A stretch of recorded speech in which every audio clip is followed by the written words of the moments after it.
যে মানুষগুলো এই জুলুমের বিরুদ্ধে জীবন দিয়েছে, যে যুবকেরা, আজকে একটা ভিডিও দেখলাম, এক আলেম নামে কলঙ্ক, আহলে হাদিসের নাম নিয়েছে। এটা আহলে হাদিসের লোক না, এটা জালেম একটা।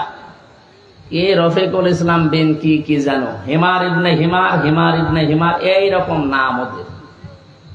এই লোকটা বক্তব্য দিচ্ছে আবু সাইদ নামে, এনাকে আত্মহত্যা করেছে, শহীদ হয়নি। কি করে মরলে শহীদ হবে আপনি বলেন তো দেখি। বিশ্ব নবী জানিয়েছেন দেওয়াল চাপা পড়ে মরলে সে শহীদের মর্যাদা পায়, পানিতে ডুবে মরলে শহীদের মর্যাদা পায়, পাহাড় থেকে পড়ে মরে গেলে শহীদের মর্যাদা পায়, অ্যাক্সিডেন্টে মরে গেলে শহীদের মর্যাদা পায়, আগুনে পুড়ে পড়লে শহীদের মর্যাদা পায়। আর জালেমের জুলুমের সামনে নিজের বুক পেতে জীবন দিয়ে চলে গেল দুনিয়া থেকে, তাকে আপনি শহীদ বলতেও রাজি না। আপনাকে আর একবার মরে দেখানো লাগবে যে এই যে আমি শহীদ হলাম। এটা কি ইয়ারকি মারা জিনিস? আপনি যদি সত্যি এ কথা এরকম সেন্সে বলে থাকেন, আপনার ঈমান নষ্ট হয়ে গেছে। কারণ শহীদ এ শব্দটা অনেক দামি শব্দ। হ্যাঁ, খুব ভালো করে খেয়াল করবেন, আলেম যারা আছেন তাদেরকে বলছি, খুব ভালো করে খেয়াল করবেন। ঠাট্টা বিদ্রোহ করার জিনিস না। শহীদ এই শব্দটা আন্দাজে যাত্রার নামে লাগালেও হবে না। ব্রাহ্মণবাড়িয়ায় আসার সময় দেখেছি একবার যে লেখা আছে কবরের পাশে, শহীদ ধীরেন্দ্রনাথ চন্দ্র। বলেন তো, এক নাম শুনেই বোঝা যাচ্ছে যে কয় নাম্বার শহীদ। হয়তো চান্দার টাকা ভাগাভাগি করতে যে মরে গেছে শহীদ। এবার আসেন যে তথ্য কোরআনে আল্লাহ দিয়েছেন, আপনাদেরকে বলছি, আপনি হয়তো এইভাবে চিন্তা করেননি। দেখেন তো আমার এই থিওরিটা মেলে কিনা। সূরা বাকারার ভেতরে আল্লাহ জানিয়েছেন, ওয়ালা তাকুলু লিমান ইউকতালু ফি সাবিলিল্লাহি আমওয়াত বাল আহইয়াউ ওয়ালাকিন লা তাশউরুন। খুব খেয়াল করে শুনেন। মানুষ কথা বলে যেহেতু মুখ দিয়ে, এই জন্য আল্লাহ মুখের উপরে নোটিশ জারি করে দিয়েছেন, হে পৃথিবীর মানুষেরা, এটা বহু বচন, ওয়ালা তাকুলু, কেউ বলবা না। কে বলছে? কেউ বলবা না এই কথা। যে মানুষগুলো আমি আল্লাহর রাস্তায় শহীদ হয়েছে, জীবন দিয়েছে, এদেরকে মৃত বলবা না যে এমনি এরা মরে গেছে, না। বাল আহয়াউন, বরং এরা জীবিত। ওয়ালাকিন লা তাশউরুন, কিন্তু তোমরা এটা টের পাও না। তাহলে মুখ দিয়ে কেউ কোনোদিন শহীদদের ব্যাপারে উল্টাপাল্টা কথা বলবেন না। ৭১ সালে এদের স্বাধীন করার জন্য যারা জীবন দিল, তাদেরকে যদি শহীদ বলতে পারেন, ২৪ সালে জালেমদের মোকাবেলা করার জন্য নিজের জীবনটা যারা দিয়ে দিল, তাদেরকে শহীদ বলতে আপনার অসুবিধা কোন জায়গায়? আপনি মানে একটা কথা খণ্ডন করেন তো, যে না এটা মিলছে না। আল্লাহ মুখের উপরে প্রথমে নোটিশ দিয়েছেন, ১৪৪ ধারা জারি, মুখের উপরে মুখ দিয়ে বলবি না, কেউ বলবে না যে আমি আল্লাহর জন্য যারা জীবন দিয়েছে এরা শহীদ হয়নি রে, এমনি মারা গেছে, এদেরকে মৃত বলা যাবে না। কেন মৃত বলা যাবে না? কারণ এরা জীবিত। জীবিত কেমন করে?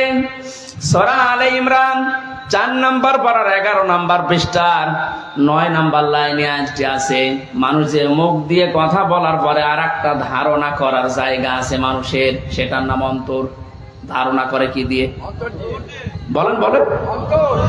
মানুষের অন্তরে যেন এই ধারণাও না আসে, আল্লাহ এই জন্য অন্তরের উপরেও নোটিশ দিয়েছেন, আলা তাহসাবান্নাল্লাযীনা কুতিলু ফি সাবিলিল্লাহি আমওয়াতা বাল আহইয়াউন ইনদা রাব্বিহিম ইয়ারসাকুন। আল্লাহ পাক বলেন, হে পৃথিবীর মানুষেরা, কেউ কোনদিন ধারণাও করবা না অন্তর দিয়ে যে আমি আল্লাহর জন্য যারা শহীদ হয়েছে এদের মরে গেছে, নাই বলবা না। বলা তো যাবে না, ধারণাও করা যাবে না। কেন? বালাহিয়াউন, বরং তারা জীবিত, ইনদা রাব্বিহিম ইয়ারসাকুন, এবং তারা তাদের রবের কাছে রিজিক পাচ্ছে। আমি প্রশ্ন করি,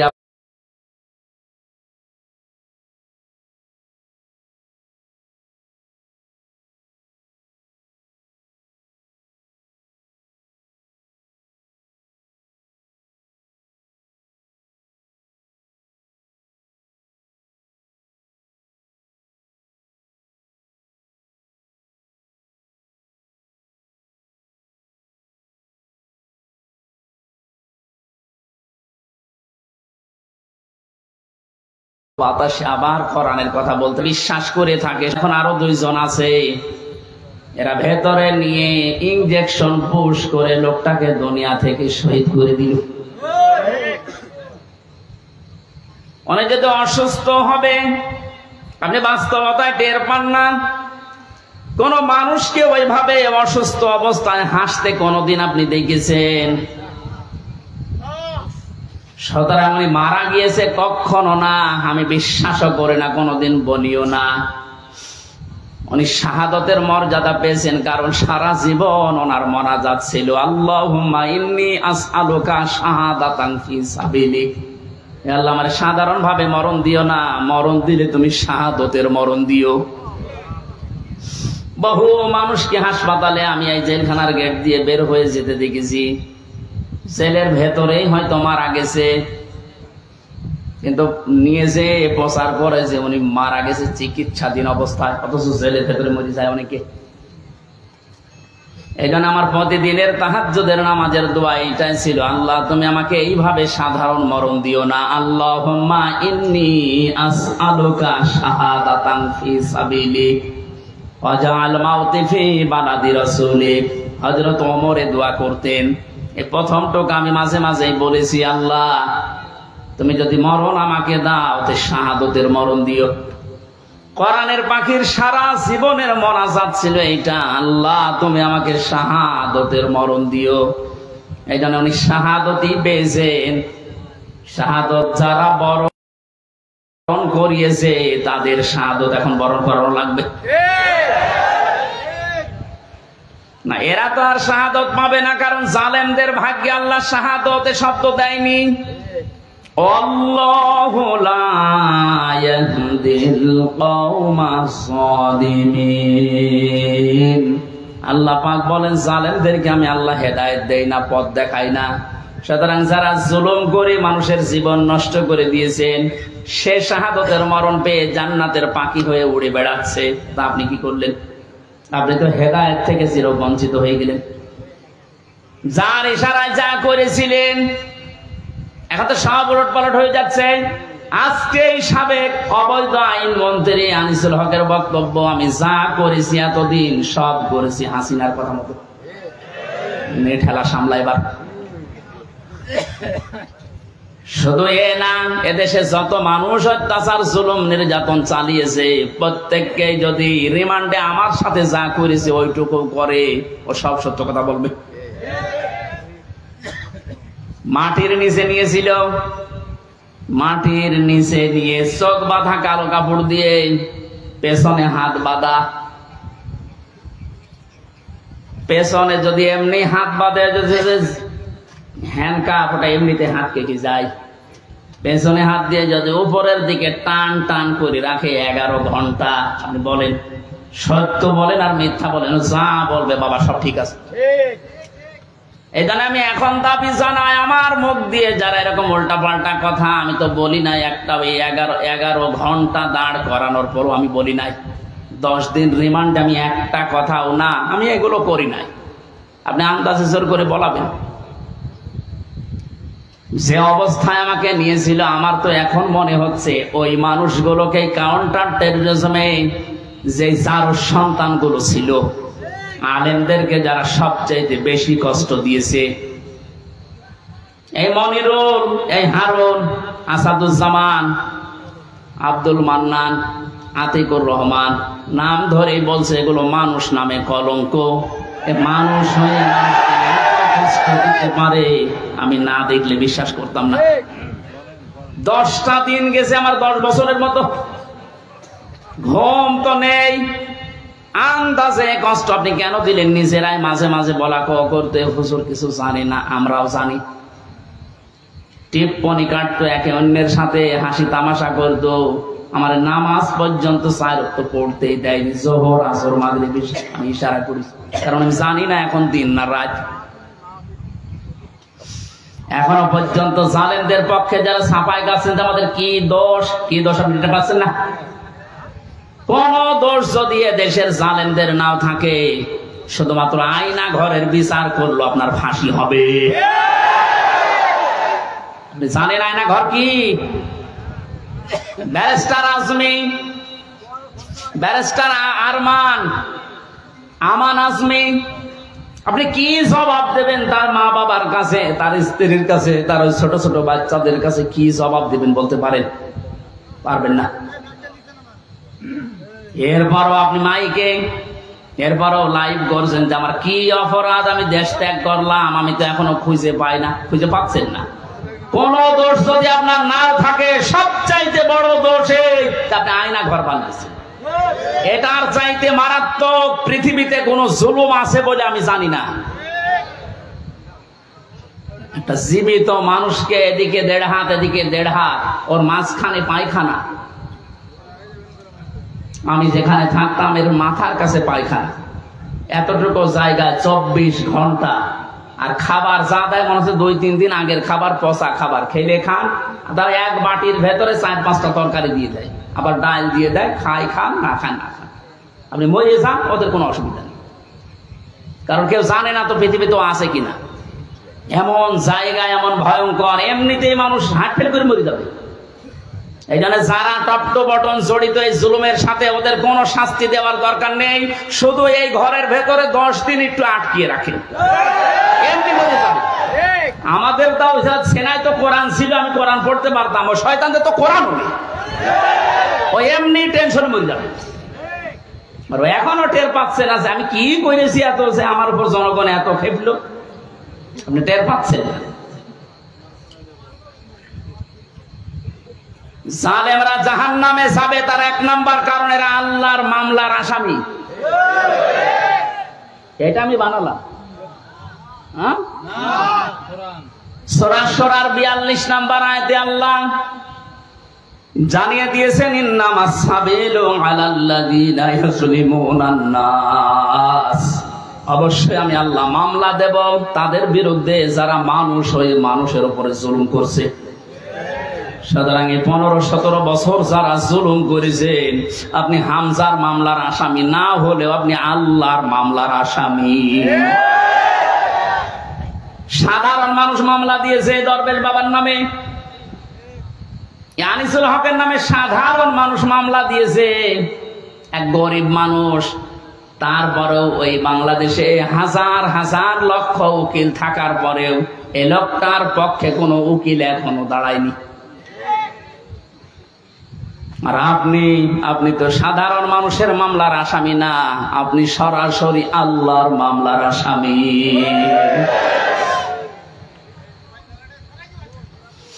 এজন্য আমাদের সাবধান হওয়া দরকার, এখান থেকে শিক্ষা নিতে হবে, আমরা যেন আবার আল্লাহর মামলার আসামি হয়ে না যাই। এদের জন্য হেদায়েত কামনা করলে হেদায়েত হবে না, কারণ কোরআন নিষেধ করেছে, আল্লাহু লা ইয়াহদিল কওমাজ জালিমিন। ইয়াহদি এটা মুজারে, বর্তমান ভবিষ্যৎ, প্রেজেন্ট ফিউচার। জালেমদেরকে আল্লাহ হেদায়েত দিচ্ছে না, দেবেও না। এখন যদি আল্লাহ জালেমদের হেদায়েত দেয়, তাহলে কোরআন শরীফ মিথ্যা হয়ে যাবে না? এজন্য তো কপাল খারাপ, এর সাথে যারা জড়িত ছিল তাদেরও কপাল খারাপ।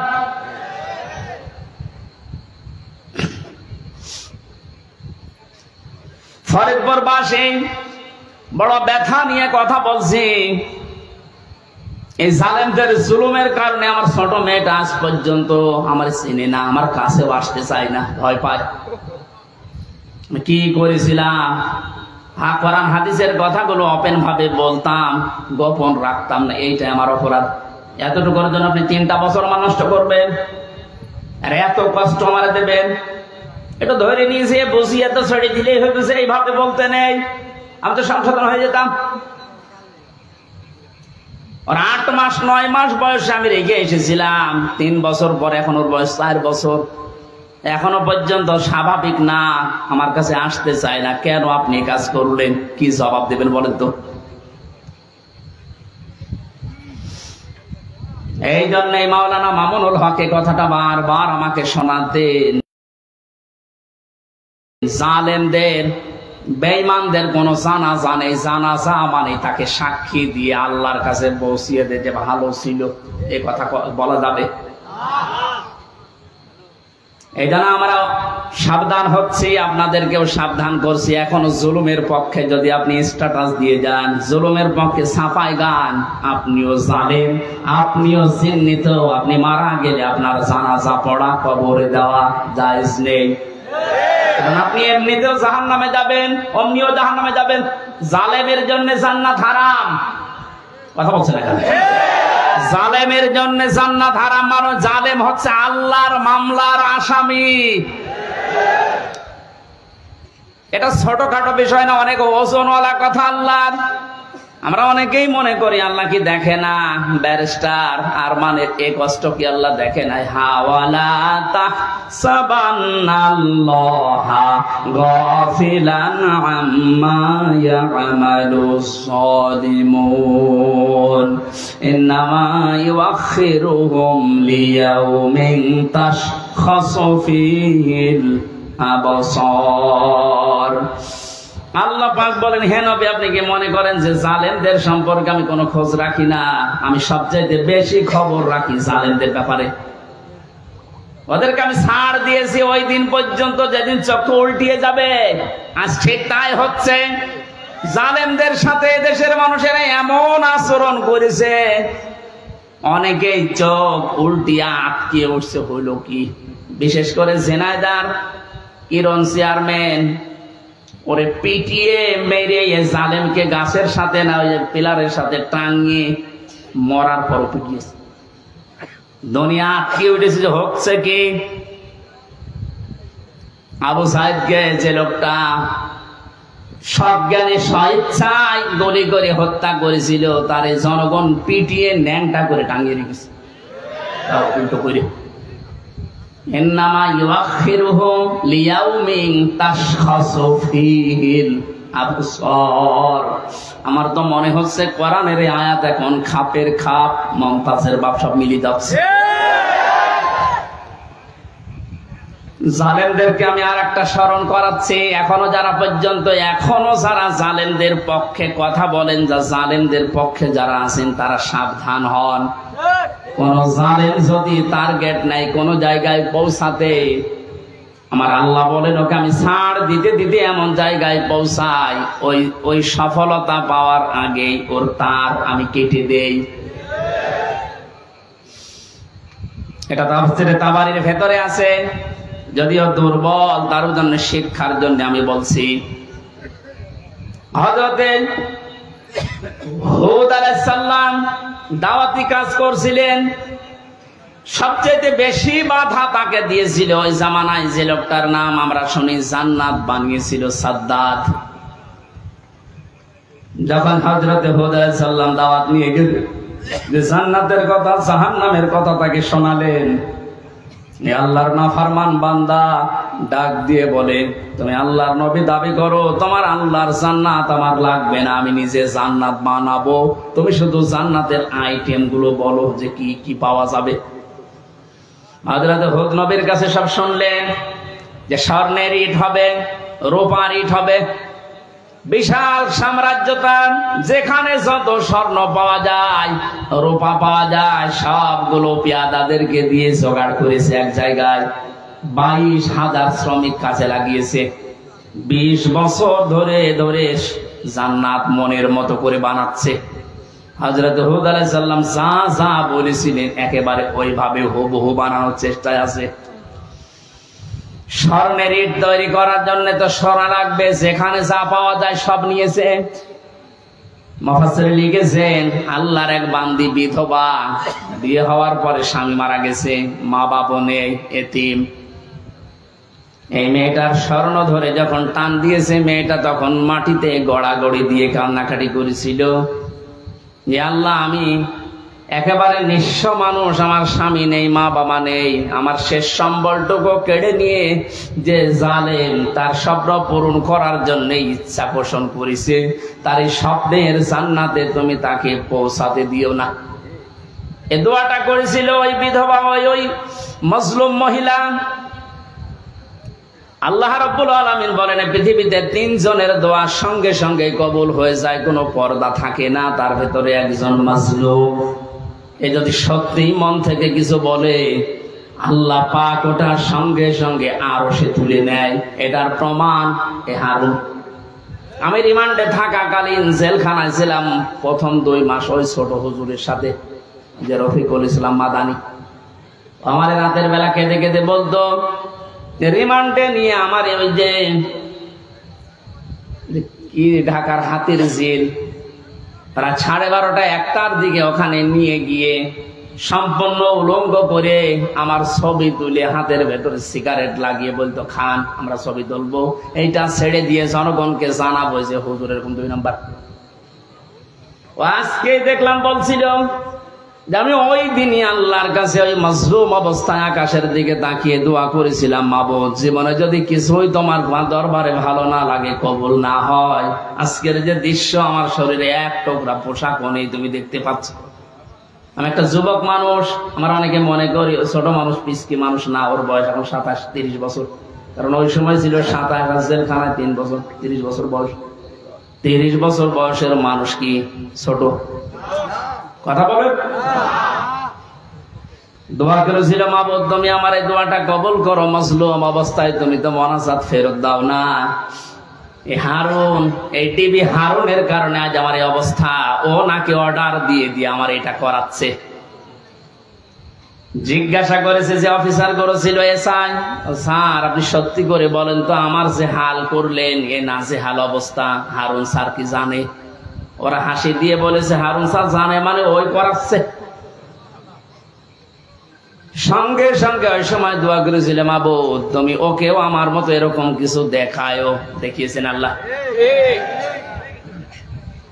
জনগণের সামনে, আমার আল্লাহ এই পৃথিবীতেই দেখিয়ে দিয়েছে কিভাবে লজ্জা স্থান মানুষকে দেখাচ্ছে এই শয়তান। আমার একজন দেখিয়ে বলছে, হুজুর এই দেখেন কারবার। আমি নাউজুবিল্লাহ আস্তাগফিরুল্লাহ, কি 3 ইঞ্চি। ও কয়েকদিন পরে স্ট্যাটাস দিয়েছিল, আমি বাইরে যেতে পারি না, বাইরে গেলে মানুষ বলে 3 ইঞ্চি। কি একটা অপমান! মাত্র কয়েক সেকেন্ডের ভিডিও ফাঁস হয়ে ও সব হারিয়েছে। ওর কয়েক সেকেন্ড না, সারা জীবন যেদিন আল্লাহ ফাঁস করবে, এ জালেমের সেদিন কোন উপায় থাকবে? টাকলা মোরাদের মাত্র 6 মিনিট 8 সেকেন্ড। কি ওর নাম? মাহিয়া, মাহিনা কি নাম? এই মহিলার সাথে একটা অডিও রেকর্ড ফাঁস হয়েছিল মাত্র 6 মিনিট 8 সেকেন্ডের। ও সব গেছে। আমার তো মনে হয় এই জালেমদের দরে যারা ছিল এই দেশে, ওদের সহযোগী যারা, এদের হাজার হাজার ভিডিও অডিও রেকর্ড জমা হয়ে আছে। সাংবাদিক ইলিয়াস এখন মাঝে মাঝে ছাড়তেছে। আল্লাহ তার ফেরেশতাদের দিয়ে যেটা রেকর্ড করে রেখেছে অডিও ভিডিও, কিয়ামতের ময়দানে কোটি কোটি মানুষের সামনে এগুলো আল্লাহ ছাড়বে। 30 সেকেন্ডের ভিডিও যদি 3 ইঞ্চি নাম শোনো, এই 50 বছরের ভিডিও আল্লাহ যেদিন ছেড়ে দেবে পুরাটা, মুখ দেখাতে পারবো না। শেষ পর্যন্ত এই মহিলার দোয়া আল্লাহ এমন ভাবে কবুল করেছিলেন, জান্নাত বানানো কমপ্লিট। শেষ করার পরে ডাক দিয়েছে, এত সিকিউরিটি দিয়ে সাজিয়েছে, একটা পিপিলিকা পর্যন্ত প্রবেশ করার কোনো কায়দা নেই। জান্নাতের গেটে যাবার পরে দেখে একজন ফকির বসে আছে। ফকির ডাক দিয়ে বলে, বাদশাহ আমার সাথে কিছু কথা বলা লাগবে আপনার। রেগে বলছে, তুমি কে? এখানে আসলে কি করে? এখানে তো কোনো মানুষ আসার অনুমতি নেই। কথা যদি বলাই লাগে পরে বলবো, আমি আগে জান্নাত দেখে আসি। ফকির ডাক দিয়ে কানের কাছে মুখ নিয়ে বলছে, বাদশাহ আমি কিন্তু দুনিয়ার সাধারণ ফকির না, আমি আজরাইল। মাথাটা একটু কাত করো ঘোড়া থেকে, আমি কথাটা বলে চলে যাব। কানের কাছে মুখ নিয়ে বলছে, আমি এসেছি তোমার জান কবজ করার জন্য, রেডি হও। ওই সময় বলেছিল, ফেরেশতা একটু সময় দাও, আমি শুধু জান্নাতটা ঘুরে এখানে আসার পরে আমার জানটা নিয়ে নিও। ফেরেশতা ওই সময় বলেছে, কখনোই না। ইদা জাআ আজালুহুম লা ইস্তাখিরুনা সাআতান ওয়া লা ইস্তাকদিমুন। আল্লাহ পাক বলেন, এই পৃথিবীতে যখন যার সময় এসে যাবে, 1 সেকেন্ড আগেও তার মরণ হবে না, 1 সেকেন্ড পরেও মরণ হবে না। নির্ধারিত সময় লোকটাকে আল্লাহ বিদায় দিয়ে দেবে। এরপরেও ঘোড়ার পা থেকে জান্নাত পর্যন্ত পৌঁছাতে ও সর্বাত্মক চেষ্টা চালিয়েছিল। আল্লাহর ফেরেশতা ঘোড়া থেকে পা জান্নাতের যে বানানো জান্নাত ওর চৌকাঠ পর্যন্ত স্পর্শ করার আগেই জান কবজ করে ফেলেছে। মুফাসসিরে আয়াতে আর তাফসীর করতে গিয়ে তিনি কয়েকটা কারণ দিয়েছেন কেন জান্নাতে প্রবেশ করতে পারলো না ওর বানানো। 1 নম্বরে আমি প্রায় এখানে 26টা কারণ পড়েছিলাম, সবগুলো আমার মনেও নেই, কয়েকটা বলছি। প্রথম নাম্বারে কারণ হচ্ছে ওই যে মজলুম মহিলা যার শেষ সম্বলটুকু কেড়ে জালেম তার স্বপ্ন পূরণ করার জন্য চেষ্টা করেছিল, ওই মহিলার দোয়া আল্লাহ কবুল করে নিয়েছিলেন। রব্বুল আলামিন আমার শেষ সম্বলটুকু যে কেড়ে নিল, ওই জালেম যেন তার বানানো স্বপ্নে প্রবেশ করতে না পারে। আজও হাজার হাজার আবু সাইদ মুগ্ধ, আবু রায়হান সহ কত মানুষের মার বাবা রাতের বেলা চোখের পানি ছেড়ে দিয়ে দোয়া করেছে, আল্লাহ আমার বুকটা যে খালি করে দিল তাকে তুমি জমিনে জায়গা দিও না। নবীজির কথা 100% সত্য কিনা বলেন তো? উনি যে বলেছিলেন মজলুমের দোয়া আল্লাহ ফেরত দেয় না, আবু সাইদের মায়ের দোয়া আল্লাহ ফেরত দিয়েছে। বাংলার জমিনে আল্লাহ জায়গা দেয়নি, 1 ইঞ্চি জায়গা তার জন্য এখন আর বৈধ না। যত মামলা এখন শুরু হয়েছে, এভাবে যদি চলতে থাকে 8-10 দিন, আশ্রয় যেখানে নিয়েছে, যারা সুশীল সমাজ আছে দাবি করছে, ওরা বলছে ওই দেশেও তার আর জায়গা দেবে না, ওখান থেকেও বিদায় দিতে বাধ্য হবে।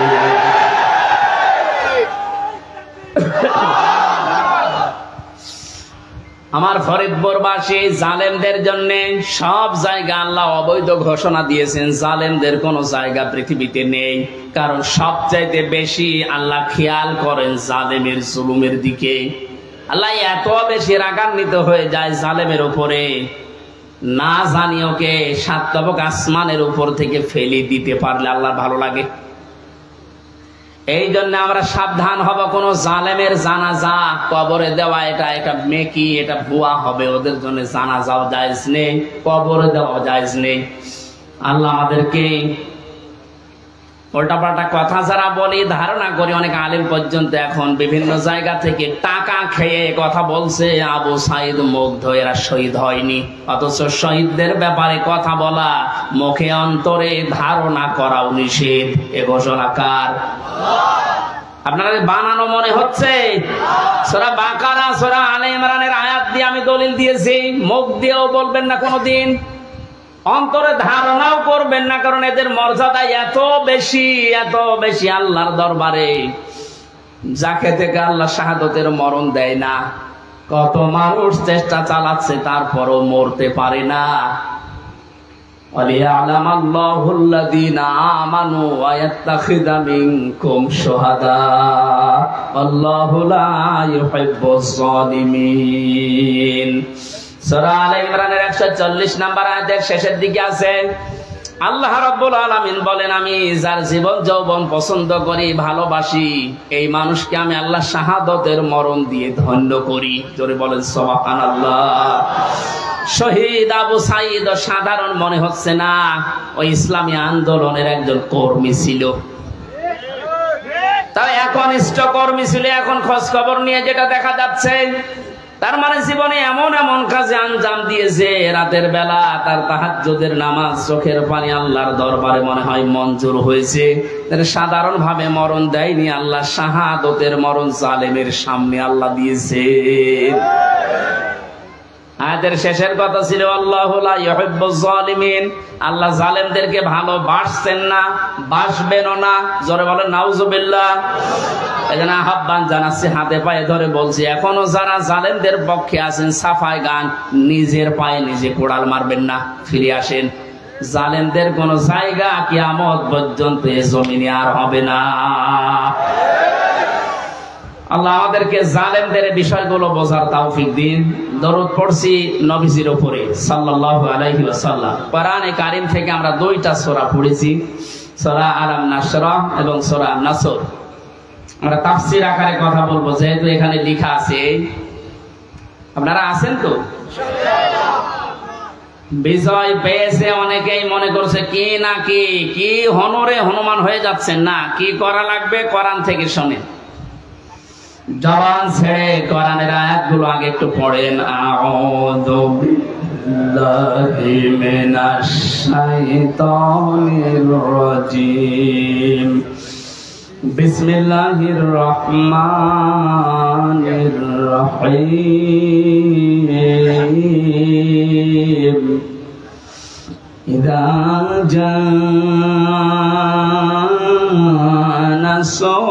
নাসরুল্লাহি ওয়াল ফাth ওয়া রাআইতান নাসা ইয়াদখুলুনা ফি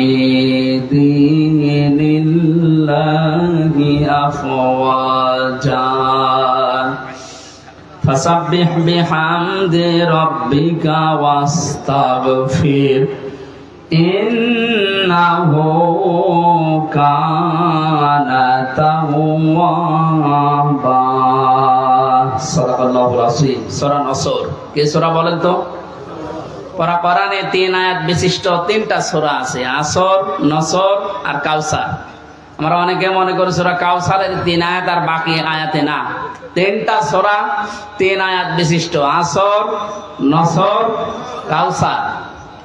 তার ভেতরে একটা পড়েছি, এটা তেলাওয়াত শুদ্ধ অনেকের হয় না, নামাজে কিন্তু এই সূরাটা অনেকে পড়ে।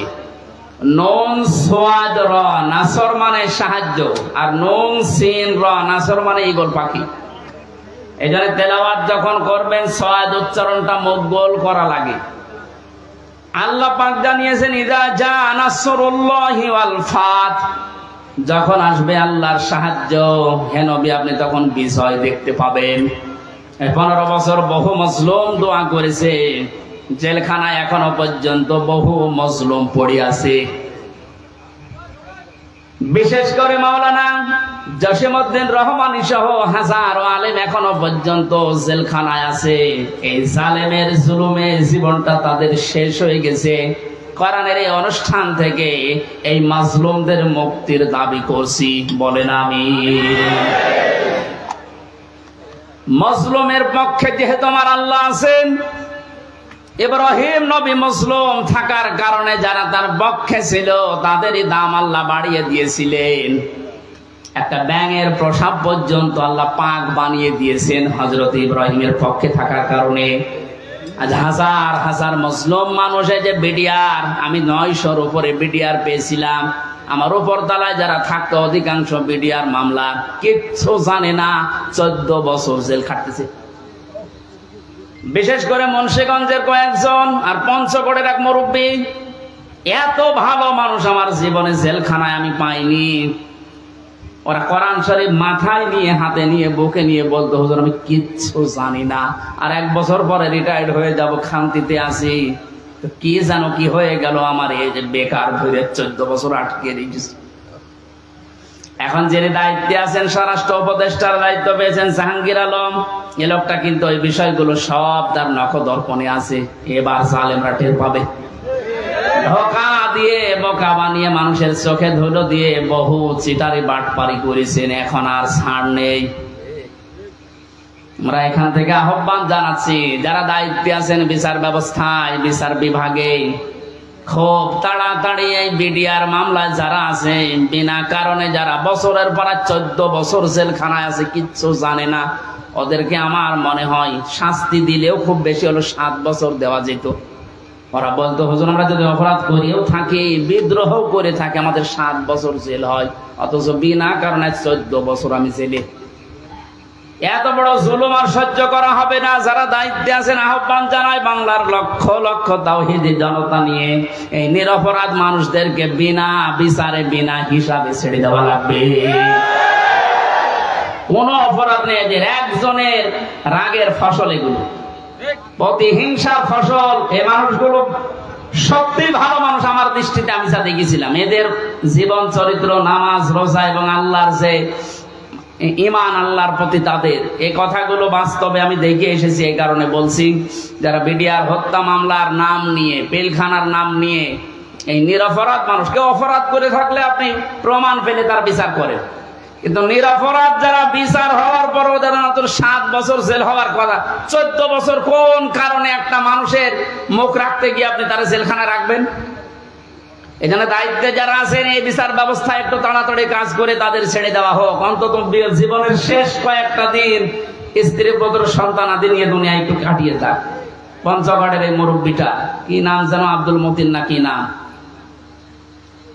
এরকম বহু মানুষকে দেখেছিলাম। ওদের দুঃখ কষ্ট আল্লাহর আরশ পর্যন্ত কেঁপে যাওয়ার কথা। আল্লাহ এমনি এমনি তো জালেমকে বিদায় দেয়নি। বহু মানুষের এই শব্দ লোকিয়ে আছে, বহু মানুষের চোখের পানি, বুক ফাটা পানি, হাজারো মানুষের এগুলো জমা হয়ে আছে। আল্লাহ একবারে সব ছেড়ে দিয়েছে। পাপ যখন একেবারে শের পুজে গেছে, পরিপূর্ণ হয়ে গেছে, আল্লাহ বলেন ইন্না বাদশা রব্বিকা লাশাদীদ, আমি ধরি না কিন্তু ধরলে আমি আর ছাড়ি না। আল্লাহ যখন ধরেছে আর কিন্তু ছাড় নেই, কারণ এখন আল্লাহর সাহায্য এসে গেছে, বিজয় আমরা এখন দেখতে পাচ্ছি। আয়াতের পরবর্তী আয়াতটা এখন আমরা দেখতে চাই। অরাইতান নাস ইয়াদখুলুনা ফি দীনিল্লাহ, হে নবী আপনি যখন দেখবেন আল্লাহর সাহায্য চলে এসেছে, তখন বিজয় দেখতে পাবেন। দলে দলে মানুষ ইসলামে প্রবেশ করছে। আজ আমাদের এই দেশে কিন্তু এই দৃশ্য আমরা এখন অলরেডি দেখতে পাচ্ছি। দলমত এখন আর নেই, সবাই এখন দলে দলে পালে পালে ইসলামে প্রবেশ করছে, বিশেষ করে ইসলামী আন্দোলনে। এই যে শব্দটা কি ছিল, ফি দীনিল্লাহ, দিন কার? আল্লাহর দিনের ভেতরে। দিন কার? দিন আমাদের। কথা বলেন, দিন মুহাম্মদুর রাসূলুল্লাহ। কার দিন? আমরা কি না, আমরা দিনের খাদেম, আমরা দিনের মালিক না, আমরা দিনের কি খাদেম, কামলা, জন, মনীষ, লেবার যাই বলেন, আমরা কেউ দিনের মালিক না। সুতরাং দিনের ভেতরে যারা প্রবেশ করছেন তাদেরকে ওয়েলকাম জানাচ্ছি, কারণ দিনের মালিক কে বলেন তো? আমরা কি খাদেম, বলেন কি কামলা, খাদেম, লেবার। আমি এই যে আজকের মাহফিলের যিনি আমার ডান পাশে আছে অধ্যাপক নজরুল ইসলামের বাবা, উনি যদি বলে এই জমিনটা আমার মতো 10 জন মানুষকে বলছে আপনারা ধান লাগান, বিকাল 5টায় আপনাদের বেতন দিয়ে দেব। বিকাল 5টা পর্যন্ত আমরা ধান লাগাচ্ছি, আর 10 মিনিট বাকি আছে। কয় মিনিট? বসো। 10 মিনিট পরে বিকালে আমাদের বেতন দিয়ে দেবে। হঠাৎ 10 মিনিট আগেই দেখি 8-10 জন মস্তান এসেছে মোটরসাইকেল নিয়ে, আর সবার হাতে সোনার ছেলেদের এখন যা বের হচ্ছে ওইটা।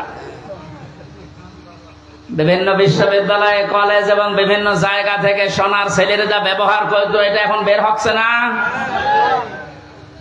দিনাজপুরের হাসে দানিশ কলেজ থেকে কয়েকদিন আগে পেয়েছে, আজকে পেয়েছে ইসলামী বিশ্ববিদ্যালয় কুষ্টিয়া থেকে। সোনার ছেলেরা কলম ব্যবহার করতো 1.5 হাত। এইরকম কলম নিয়ে 8-10 জন মস্তান মোটরসাইকেলে এসে ধান আর লাগানো যাবে না, ধান এখন আমরা তুলে ফেলবো। এখন জমির মালিক তো উনি নেই, আমরা 8-10 জন যারা ধান লাগিয়েছি, কামলা, খাদেম, আমরা যদি বলি ভাই আপনারা ধান তুলবেন তোলেন, কিন্তু আর 10 মিনিট পরে তোলেন, কারণ আমরা বেতন নিয়ে নেই। 10 মিনিট না হলে উনি বেতন দেবে না, কারণ এই জমিনও আমাদের না, ধানও আমাদের না। আপনারা তুলে ফেলবেন, আমরা সহ দরকার হয় তুলবো, কিন্তু 10 মিনিট পর। কথা বলেন না কেন? এই 10 মিনিটের আগে যদি আপনারা মাস্তানি করেন, তর্কাতর্কি হবে, কথা কাটাকাটি হবে, রক্তপাত হতে পারে, এমনকি যদি মেরে ফেলা লাগে মেরেও ফেলবো, কারণ আমার বেতন দরকার। এই কথার সাথে আপনারা একমত আছেন না? সহজ ভাবে যেভাবে বুঝলেন যে হ্যাঁ এটা ঠিক, আমার বেতন লাগবে, বিকাল 5টা মানে জীবনের শেষ দিন। কথা বলেন না কেন? এ জমিন কার? দিন কার? আমরা কি? আমরা ধান লাগাতে আসি এ জমিনে দিন প্রতিষ্ঠার জন্য জান মাল বাজি রেখে মাথার ঘাম পায়ে ফেলে চেষ্টা চালিয়ে যাচ্ছি কি করে দিন কায়েম করা যায়। এখন বিকাল 5টা মানে জীবনের শেষ দিন। এদিন আসার আগে যদি কেউ বাধা দিতে আসেন, তর্কাতর্কি হবে, কথা কাটাকাটি হবে, রক্তপাত হবে। এই 17 বছর যা হচ্ছে, এখনো যদি বাধা আসে, যদি মেরে ফেলা লাগে, মেরে ফেলতে আমাদের কোনো বাধা নেই, কারণ আমার বেতন দরকার, আর আমার বেতনের নাম জান্নাত। এক কথা বলেন। এদেশে যারা সত্যি দিন কায়েমের বিরুদ্ধে অবস্থান নিয়েছে, তার ভেতরে 1 নম্বরে আমার মনে হয় এই অবৈধ বিচারপতি নামে যেটা মানিক, ওর নাম নিতেও আমার ঘৃণা হয়। এ মানুষ নামে একটা যার সন্তান।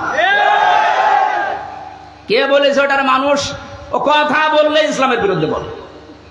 আর আমরা সূরা নূন কলমের ভেতরে জানি যারা অবৈধ সন্তান পৃথিবীতে, যারা যার সন্তান, ওরা কথা বললেই কোরআনের বিরুদ্ধে কথা বলবে। এর কথাবার্তা শোনেন না? আরো টাটকা কিছু শয়তান আছে। আমরা কিন্তু বিকাল 5টা পর্যন্ত এই জমিনে ধান লাগাবো, বাধা দিতে আসলে কিন্তু এখন আর কথা কাটাকাটি না, তর্কাতর্কি না, রক্তপাত না, এখন বিদায় করে দেব। নামাই বেতন এখনো পাইনি, বলেন বেতন পেয়ে গেলে আমার অসুবিধা নেই। দিন এই জমিনে কায়েম করতেই হবে, এটা ফরজ না, এটা চেষ্টা করা ফরজ। চেষ্টা করে যাব, হলে ভালো, না হলো আমার কোনো লস নেই, আমার বেতন আছে। এখন এতক্ষণ তো কামলাদের কথা বললাম, লেবারের কথা। যিনি মালিক বসে আছে, উনি যদি এসে দেখে যা সব ধান তুলে ফেললো, উনি কিছু বলছে না, তার মানে উনি দুর্বল। এই কারণে মনে মনে চিন্তা করবেন, যিনি হয়তো এখন কিছু বলছে না, পেছনে ওনার কোন উদ্দেশ্য আছে। যেই দিন ধরবে গোপনে, বাপ বলার সময় দেবে না। এই জমিনে আজ 53 বছর চেষ্টা চালিয়েছে অনেকে, আল্লাহর খাদেমেরা, আল্লাহর গোলামেরা, কিন্তু পারছে না। আল্লাহর সৃষ্টির ভেতরে যারা অবৈধ সৃষ্টি, তারা চেষ্টা চালিয়ে চালিয়ে নস্যাৎ করে দিচ্ছে বারবার। আমার কুষ্টিয়ার এক গাদ্দার আছে, ওর নাম নিতে আমি ঘৃণা করে যেন নাম নেই না। কথা বললে দেখবেন ইসলামী আন্দোলনের বিরুদ্ধে কথা বলে, কথা বললে একামতে দিনের যারা দায়িত্বে আছে এদের বিরুদ্ধে কথা বলো, কোনো কথা নেই। অথচ ও যদি আমার সাথে ভোটে দাঁড়ায়, মনে হয় 10 বার ফেল করবে। খয়রাতি নৌকা নিয়ে পাশ করেছিল কয়েকবার, ধরাকে সরা জ্ঞান করে, এখন ইন্দোরের গর্ত খুঁজে পাচ্ছে না। আমার মনে হয় যে অবস্থা কুষ্টিয়ার, ওরে যদি জনগণ পায়, কুকুরের মতো পিটিয়ে বেঁচে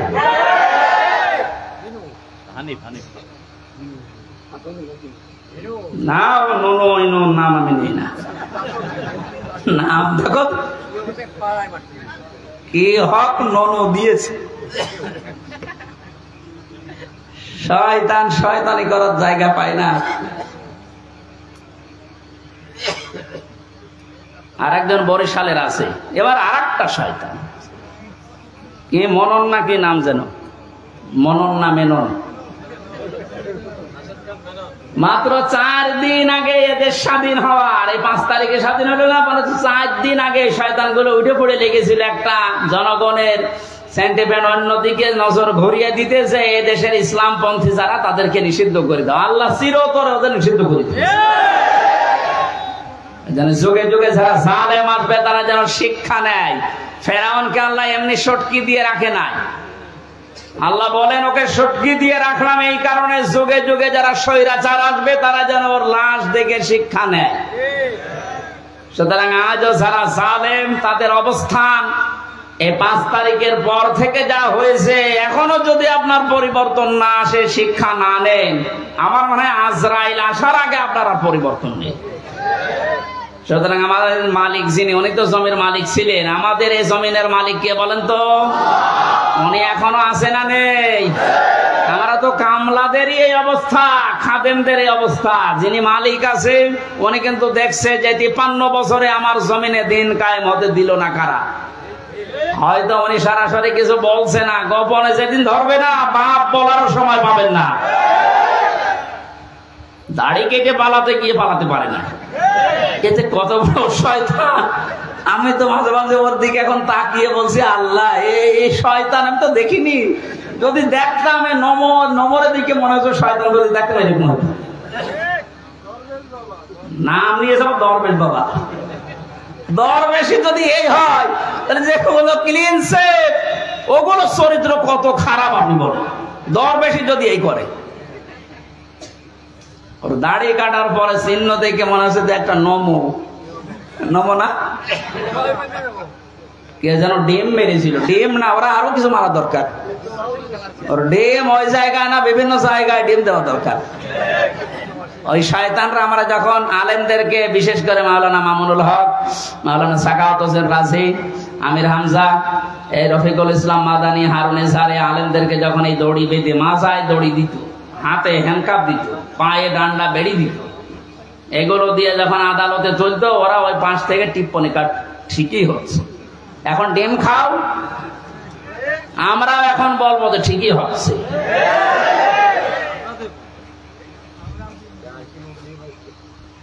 সুতরাং দিনের ভেতরে যেভাবে দলে দলে পালে পালে আজ মানুষ প্রবেশ করতে আরম্ভ করেছে, ইসলামী আন্দোলন এবং একামতি আন্দোলনের এই কর্মীদের ব্যবহারের কারণে আল্লাহ যেন এটা অব্যাহত রাখেন। আর আইতান নাস, হেনবে আপনি দেখতে পাবেন ইয়াদখুলুনা ফি দীনিল্লাহ, মানুষ প্রবেশ করছে। ইয়াদখুলুনা এটা মোসারে, বর্তমান ভবিষ্যৎ, প্রেজেন্ট ফিউচার। এখন প্রবেশ করবে, দলে দলে সামনেও প্রবেশ করবে ইনশাআল্লাহ। এটা যদি প্রবেশ করে করে এই 20% এখন আছে ইসলামী সেন্টিমেন্টের মানুষ, এই 5 তারিখ থেকে আজকের এই দিন পর্যন্ত 35% অলরেডি হয়ে গেছে। যেদিন 51% হয়ে যাবে সেই দিন এই দেশে ইসলাম কায়েম, কেউ ঠেকাতে পারবে না। এইটা শোনার পরে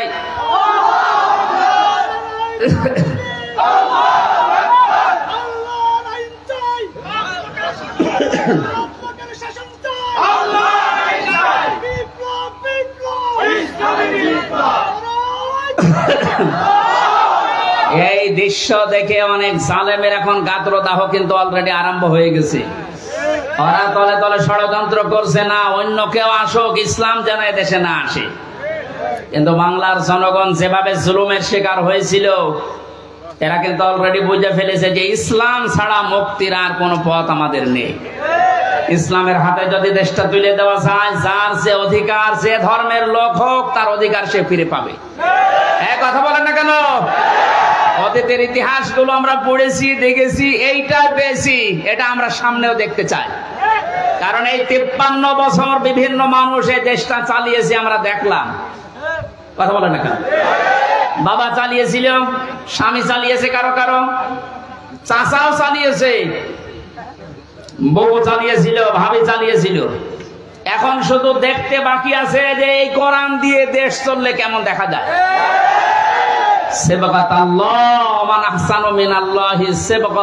আল্লাহ বলেন, আমি আল্লাহর চাইতে সুন্দর রং পৃথিবীতে কারো নেই। সুতরাং এই রং দিয়ে যদি দেশটা ইউনিয়ন পরিষদ থেকে সংসদ পর্যন্ত চলে, এটা একটা মিনি জান্নাত হয়ে যাবে। মুসাফির অবস্থায় আছি, মাজলুম অবস্থায় এখনো আছি। এখনো মাজলুম নেই, কারণ এই জেলা আমার জন্য নিষিদ্ধ ছিল, আল্লাহ ওপেন করে দিয়েছে। এখন আর মাজলুম নেই। যারা বাধা দিত ওই জালেমরা, এখন ওই শয়তানরা আমাদের কাছে অনুমতি নিয়ে কাজ করছে।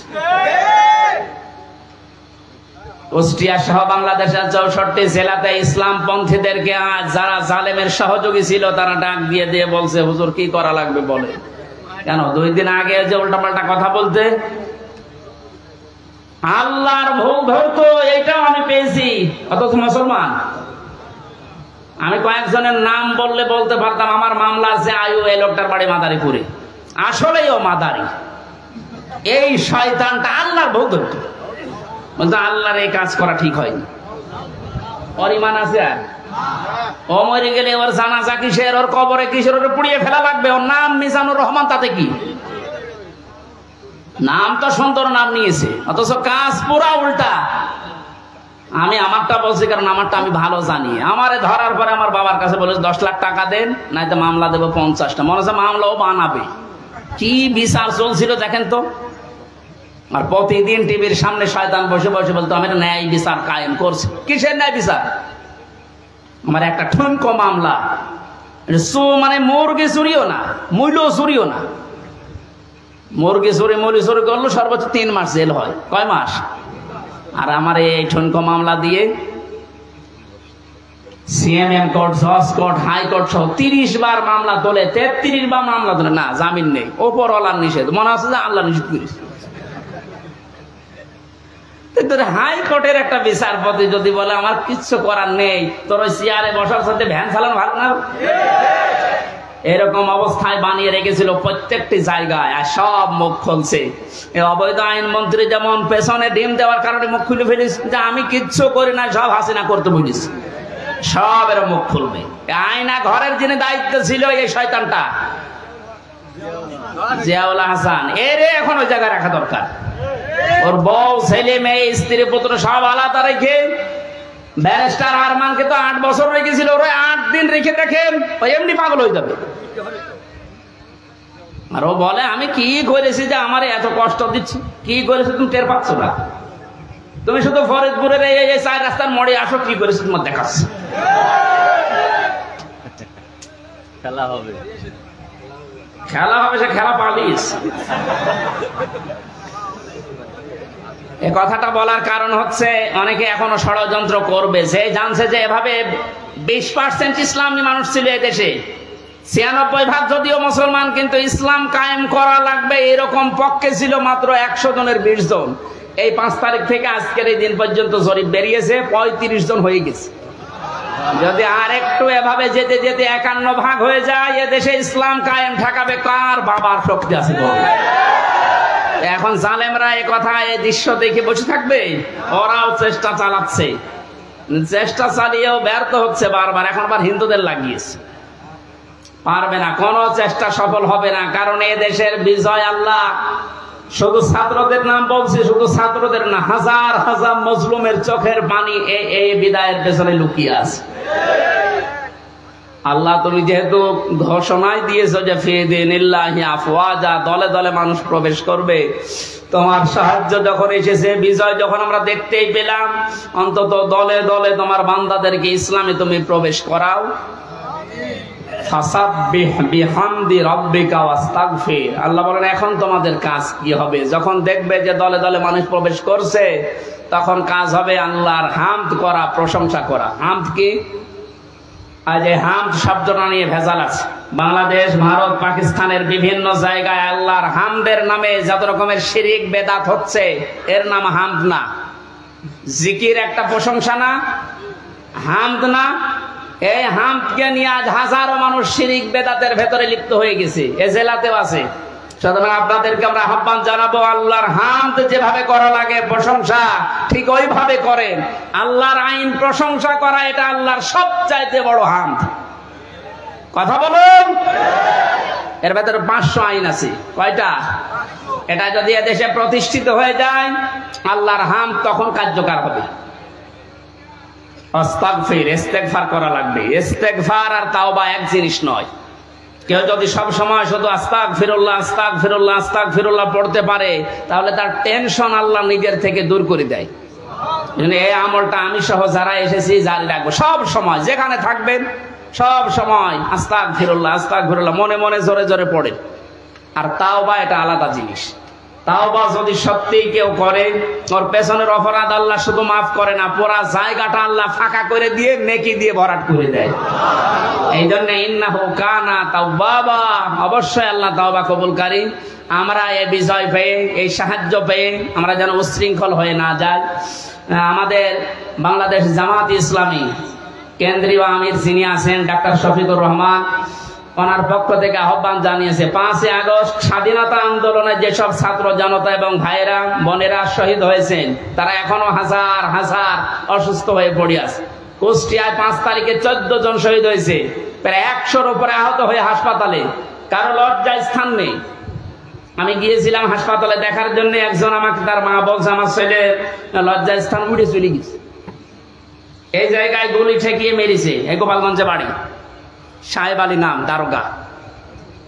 এই জায়গায় ঠেকিয়ে বাচ্চাদেরকে মাথায় ঠেকিয়ে মেরেছে, একেবারে সরাসরি সাক্ষী আছে। এখন কুষ্টিয়ায় ঢুকতে পারে না, ওরে যদি পায় কুষ্টিয়াবাসী পিটিয়ে মেরে ফেলবে। একটা লোককে দেখতে গেলাম হাসপাতালে, সে বলছে আমার সামনে সাহেব আলী দারোগা আমার ছেলেকে একেবারে এই জায়গায় ঠেকিয়ে দিয়েছে, মারা গেছে। একটাই ছেলে ছিল, তার মা মারা গেছে এমনিতে আগে। লোকটা পাগলের মতো হয়ে গেছে। আমার যতটুকু সমর্থ ছিল শহীদদের বাড়িতে বাড়িতে গিয়ে এবং হাসপাতালে 2 মাস চলার মতো যা লাগে আমি দিয়েছি। এখন আরো যারা বিত্তবান আছে তাদের উচিত, কারণ তাদের জন্য আজ আমরা স্বাধীন হলাম, মুক্তভাবে নিজের মত প্রকাশ করতে পারছি, স্বাধীনভাবে বুক ফুলিয়ে কথা বলতে পারছি, ঘুরে বেড়াতে পারছি। এটা স্বাধীনতা না? কি অবস্থায় ছিলাম বলেন তো আপনি? বাংলাদেশে আমার বাড়ি এই পাশের জেলায়, অথচ এই জেলায় আমার ঢোকা নিষেধ। বিয়ে খেতে এসেছিলাম, তারপরও আসতে দেন। সুতরাং যারা শহীদ হয়েছেন তাদের জন্য আমিরে জামাত ডাক্তার শফিকুর রহমান আহ্বান জানিয়েছে যে যেখান থেকে পারেন অন্তত 1টা টাকা হলেও এই শহীদদের সুস্থতার জন্য। ওনারা বহু টাকা পয়সা বিভিন্ন জায়গায় দিয়ে আসতেছে। ওনাদের কয় টাকা আছে? টাকা পয়সা যারা মেরেছিলেন দরবেশ বাবা, এর টাকা এখন এই শহীদদের দেওয়া দরকার। এর টাকায় অসুস্থ মানুষদেরকে দেওয়া দরকার। 24,000 কোটি না কত টাকা বাইরে পাচার করেছে, এক ব্যাংকে শুধু এত টাকা আছে দরবেশে। কিসের দরবেশ? এই জন্য বহু টাকা এখনো বাইরে যাদের পাচার করা আছে এই দেশে আছে, সব টাকাগুলো রাষ্ট্রে জমা দেওয়া দরকার। সব নিয়ে এসে রাষ্ট্রের উন্নয়নে কাজে লাগান, কোনো অসুবিধা নাই, দেশ দিন দিন উঠে যাবে। ওনার আহ্বান আপনাদের জানিয়ে দিলাম, যতটুকু সমর্থ আছে কেউ যাবেন না, যারা যাচ্ছে এনাদের কাছে দেন, এটা পৌঁছিয়ে দেওয়া হবে। ওনারা তো বিভিন্ন জেলায় এখন যাচ্ছে প্রত্যেক দিন। শহীদ আবু সাইদের বাড়িতে আমিরে জামাত 6 লক্ষ টাকা দিয়ে তার বাড়ি পর্যন্ত বানিয়ে দিয়েছে। মুগ্ধর বাড়িতে গিয়েছে, আবু রায়হানের বাড়ি ঠাকুরগাঁও, তার বাড়িতে গিয়েছে। এক মহিলা হিন্দু মারা গেছে বোনটা, তার বাড়িতে গিয়েছে। প্রত্যেকের বাড়িতে যাচ্ছে। আমি গরিব মানুষ, আমি যতটুকু পেরেছিলাম 3 বছরে জেলে আমার একদম শেষ করে দিয়েছে। আমি এখন পঙ্গু অবস্থায় আছি। এরপরও আমার যতটুকু সমর্থ আমি চেষ্টা চালাচ্ছি এবং চালাবো। আপনারা এই যারা যাচ্ছে একেবারে কিছু না পারলেও 5টা টাকা দেবেন। এই নজরুল ভাই একটু ভেতরে কয়েকজন পাঠান তো।